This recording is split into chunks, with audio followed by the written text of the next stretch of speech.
cette conférence est la troisième dans son genre. Donc, comme je l'ai dit, donc, la première était en 2012 à Washington, la deuxième était donc à Madrid, en Europe, et la troisième pour la première fois en Afrique, dans le monde arabe, donc c'est au Maroc. Donc le but vraiment c'est de donner un élan vraiment de coopération entre les pays, entre les organismes de réglementation dans le monde, avec l'AEA, l'Agence internationale atomique. Notre pays a réalisé beaucoup de choses dans ce domaine et on veut partager ça avec bien sûr ces pays-là et aussi de se positionner et de montrer que nous pouvons faire beaucoup de choses dans ce domaine.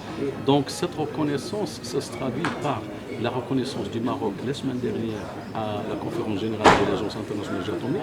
Le Maroc a été élu, a été élu comme président pour 2 ans renouvelable une fois, un organisme donc de réseau des organismes internationaux, des organismes de réglementation en Afrique. Et aussi, le Maroc a été cette année reconnu comme le centre de capacité donc, pour l'Afrique dans le domaine des situations d'urgence. Donc ça, c'est à l'échelle internationale. Donc notre pays a été reconnu dans plusieurs domaines. Alors, concernant les opérateurs ou bien les acteurs marocains qui pourraient participer à cette conférence, ah oui, c'est ouvert. Oui, exactement. C'est ouvert à tout le monde. Donc, il n'y a aucun problème. C'est une rencontre entre les organismes de réglementation, mais aussi les organismes qui font vraiment le support technique, comme par exemple le CNSTN et d'autres. Donc, on a élargi la participation d'autres. Par exemple, il y a par exemple les organismes sécuritaires aussi marocains, l'université. Beaucoup de Marocains vont y participer aussi. Peut-être une dernière question, je n'ai pas eu l'occasion tout à l'heure de pouvoir la poser. Ça concerne que ce soit avant la création de l'AMSUR ou bien après. Est-ce que le Maroc a déjà été confronté à une situation où il a dû, c'est-à-dire des pouvoirs publics ont dû intervenir pour pouvoir stopper une situation de prolifération de nature nucléaire ou radiologique?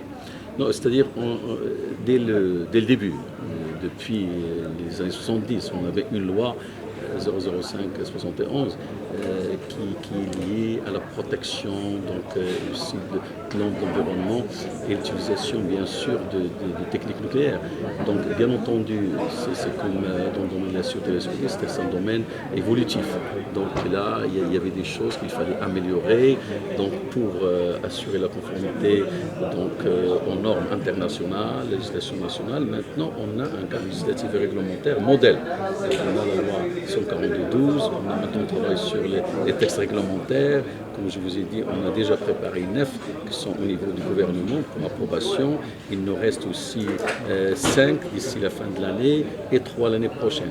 Donc on a fait beaucoup de choses et en même temps on forme les gens, que ce soit les utilisateurs doivent avoir un niveau de protection, d'accord, des patients et aussi des professionnels, et aussi quand il s'agit d'une source radioactive, ils doivent avoir aussi un plan de sécurité de cette source.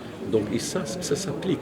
Maintenant, on ne donne pas une autorisation sans que les conditions de sûreté radiologique et de sûreté aussi la sécurité radiologique. C'est-à-dire les deux ensemble, pour la protection de la source radioactive et aussi pour la protection de l'homme et de son environnement. Il n'y a jamais eu de précédent. C'est-à-dire, il y a toujours des améliorations à faire. Mais de précédent, donc là, c'est, alhamdoulilah, donc jusqu'à maintenant, il y avait un cas, Mohamedia, il y a des années, où c'était une source qui était donc pas contrôlée. Donc là, il y avait un cas dans le passé. Mais dans le monde, il y a des cas qui se passent et on apprend toujours et on améliore toujours les normes internationales et aussi les législations et la réglementation internationale.